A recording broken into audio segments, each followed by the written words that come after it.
Team Lees, that's the big story in town after the new labor laws rollout nationwide that got announced. And let me welcome on board Balasubramaniam A, Senior Vice President at Team Lee Services, joining in the show right now. Balasubramanian, great to have you today on ET Now. Thank you so much for your time. Tell me, how do you see the new labor code actually shaping and how it's going to impact the gig economy?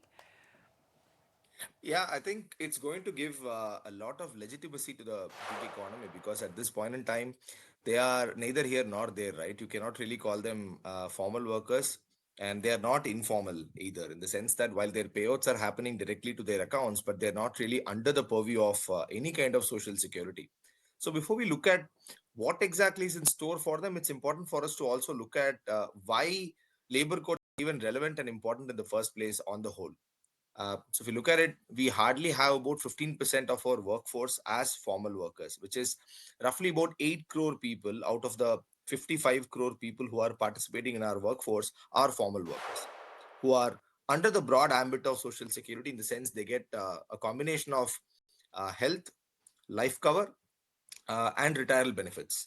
Now, without these, unfortunately, a big chunk of our workforce, that is nearly 47 crore people, suffer, and they are at really the mercy of the elements. And if you look at the gig workers, while platforms have done a great job in making sure that their payouts are made transparently to their bank accounts, and you have remittance support as well, they have been at their end trying to cover them under some kind of social security, but it's not really been standardized, it's not really uniform, and that's where this can really make a big difference. So a lot of people are not even aware of the fact that under ESI, you can actually get for just 4% of your salary unlimited health cover for self and up to 7 dependent members of your family. How many people even know this?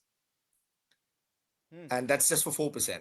And through PF, a lot of people think it is just a retirement benefit that you get, but the admin fee that you really pay, a portion of that goes towards paying a premium for something called EDLI, which is the employee deposit linked insurance. That is like a term life policy which can accrue up to over 7 lakh rupees. That translates into nearly 3 years worth of salary for the family of this person if something untoward were to happen to him. So a number of these benefits have unfortunately not been accessible for the vast majority of our workforce, which includes the gig workforce as well, especially so.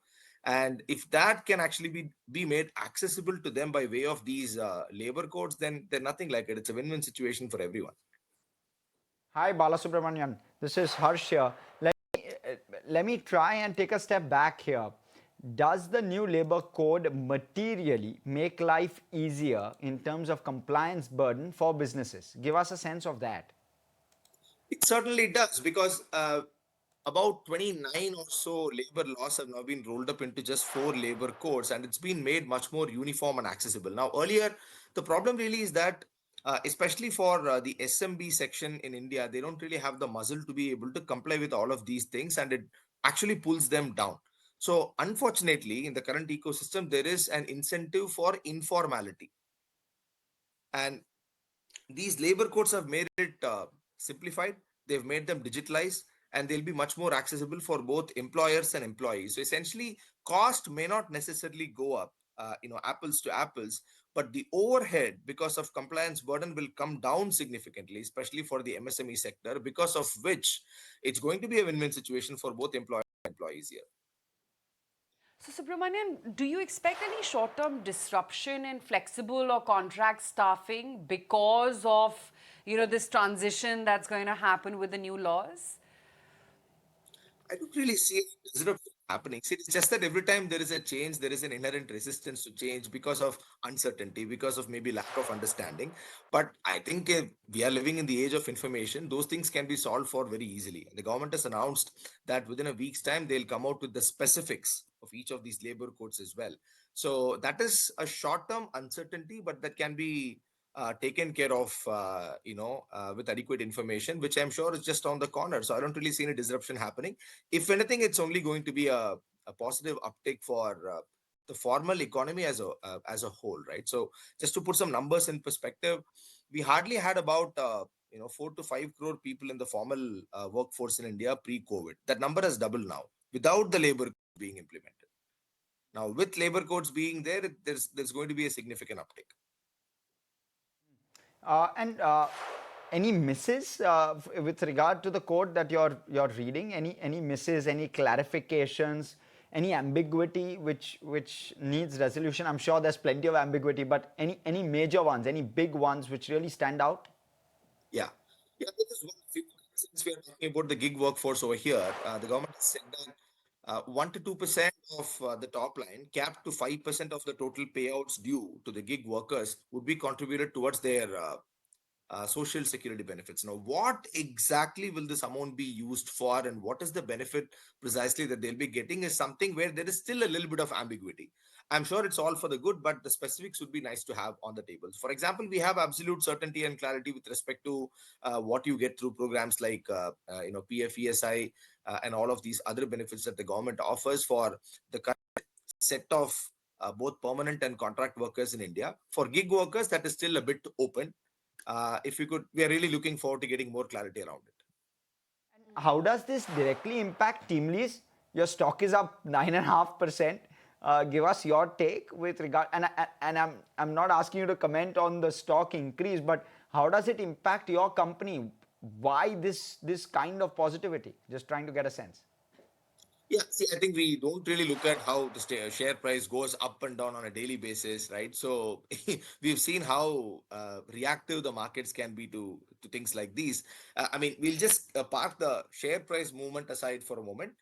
We've been around for 25 years now, and hopefully we'll be around for another 25 years and much more beyond that as well. The point really is that the increasing rate of formalization in India, like I called out a couple of minutes back, 4 to 5 crore formal workers in India becoming 8 crore formal workers in India in a span of 6 years, has been the wind under the wings of the contract staffing industry as a whole. The penetration of contract staffing industry in India is just 1%. It is 60 lakh out of 55 crore people. And but then all the developed countries in the world have far higher percentage penetration. That is one. Secondly, like I said, developed countries do not really have just 15% of their workforce as formal. It is the significant majority of their entire workforce which is formal. So that's another opportunity for us. So these have really been the waves that this industry and of course Teamlease have been riding on for the last few years, and it's probably gotten a fillip now thanks to the labor codes coming into the picture and making it much more accessible and easier for employers and employees alike. And that's the way I see it. So don't really want to talk about how our share price is doing today. No, not at all. We just wanted to get a sense on whether or not it's going to affect attrition and thereby, your business in any which way, even if in the interim. Yeah. No, I think, see, I'm not really sure if it'll affect the attrition per se, because attrition may not really have a whole lot to do with this, right? Because if you look at it, uh, contract staff in India for a long time have been enjoying more or less the same benefits as the permanent workforce as well. There is hardly anything that they do not really get. It is just that the labor codes have made it mandatory, right, to follow certain practices and make sure that things are equal and there is hardly any disparity. But on the ground, this has already been happening. So it's great to have it de jure and not just de facto. It's good to have both aligned. So that is one. And secondly, yes, we are looking forward to how this can make it more easier for some of the smaller companies in India, especially in the MSME sector, to also come into the formal fold. And like I said, unfortunately, they tell the employees that they are hiring that there won't be any deductions at all for you, so whatever you see in the letter is what you will get in hand. Unfortunately, such things are being positioned as a positive, and that's how they do the hiring. And we can't really blame them because there is a significant compliance burden as well. But then if some of these can be positioned better to the MSMEs and the benefits made clear to them and more accessible to them, then it will be positioned as a positive rather than as a negative. The proverbial gap between the Hathwali and Chittiwali salary has been a bane for us, and hopefully that should go off the table is what we are looking forward to. But tell me, just trying to understand this, Balasubramaniam, I mean, do the new codes create any sort of margin pressures for you, if at all? Or in the longer run, do they increase the addressable market size for you? It will definitely increase the addressable market size for us. But I think margin pressure is something. I think it's a little too early for us to call. We really need to see how this plays out for us. will not be in a position to comment on that. It's too much too soon to ask me, but addressable market should definitely go up, and that's obvious. And even without the labor codes, the addressable market, like I called out, has been going up anyway over the last 6 7 years. It is just that with this, hopefully, there will be an accelerated pace at which the addressable market will go up for us. Okay, thank you so much for coming in and speaking to us, giving us that perspective with regard to the labor law. That's obviously the talk of town at this point, and impact ripples at least being felt across industries with regard to that one. Team lease itself is up 9.5% on the back of that.